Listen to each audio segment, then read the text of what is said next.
waxaan farxad gelinaya maanta barnaamijkan meesha isku nimid oo ah daafurka adeegan lagu fududeynayo helitaanka mobilada casriga ah ee bulshada Soomaaliyeed si gaar ah ula xiriira baahinta adeegyada isgaarsiinta iyo tiknoolajiyada dalka.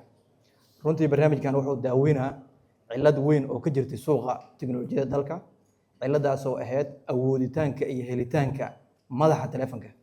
qalabkaas device-kaas helitaankiisa wuxuu furo u ahaa caqabadna ku horgudbana u ahaa baahitaanka isticmaalka tiknoolajiyada dalka iyo telefoonka oo furo u ah.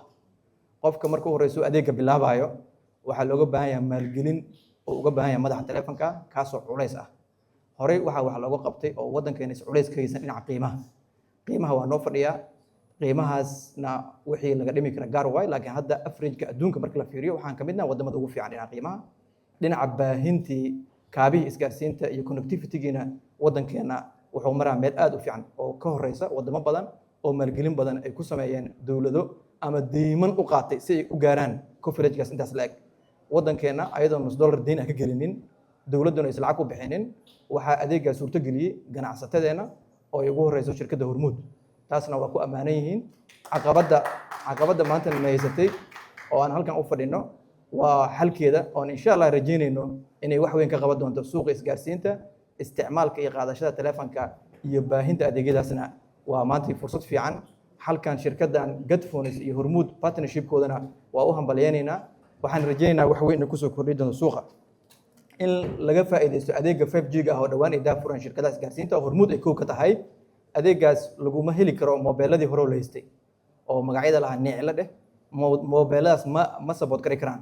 waxaan u baahnayn si loo helo adeeggaas tayada leh in la helo mobilo tayo leh aan ahayn kuwo fake ah oo lasoo been abuuray oo dadkiina awoodaan qiimo ahaan, culaysna aan ku ahayn ka hor istaaga dadku inay tiknoolajiyada qaataan. maanta adeeggan wuxuu keeni doonaa isbeddel fiican. waxaan rajeynaynaa inuu furo u noqdo dhaqaalaha casriga ah ama digitalka ah in bulshadeenu ay kor ugu soo kacdo. intaas keliya ma ahan, warka aadaan u gaabi doonaa, laakiin mashruucan waxaan rajeynayaa Gadphones Hormuud kan inaan dhahdin waa phase 1 intaan keliya naguma filno. waxaan u baahannahay haddii phase 2 laga shaqey karo qalabkan inta lasoo rakibo asagoo kartoomo ku jira dadka loo qeybiyaa in gudaha waddanka lagu samey karo, lagu aruuri farsamayaan dhina lagu aruuri karo gudaha waddanka lagu aruuri karo. qalabka adduunyada badankeed maanta waxay mareen in qalabkii asagoo furfuran raqiis ah dalka gudihiisa la keeno, dalka gudihiisa lagu xirxiro. xirxiritaankaasna waxaan aaminsanahay dhaqaale ahaan, farsamo ahaan, xiriir ahaan iyo sidoo kale saaxiib ahaanba inay shirkaddu awoodo oo ay samey karto dalkuna u baahan yahay. adeeggaas keliya nama siinayo madax bannaani tiknoolajiyadeed ee sidoo kaleeto waxaan ka faa'iideynaa waxaa waaye in dadkeenu shaqo abuur fiican ay u sameeyaan, taasoo ah meesha nabarka iyo culaysku guud oo ka haysto dadkeena iyo dalkeena.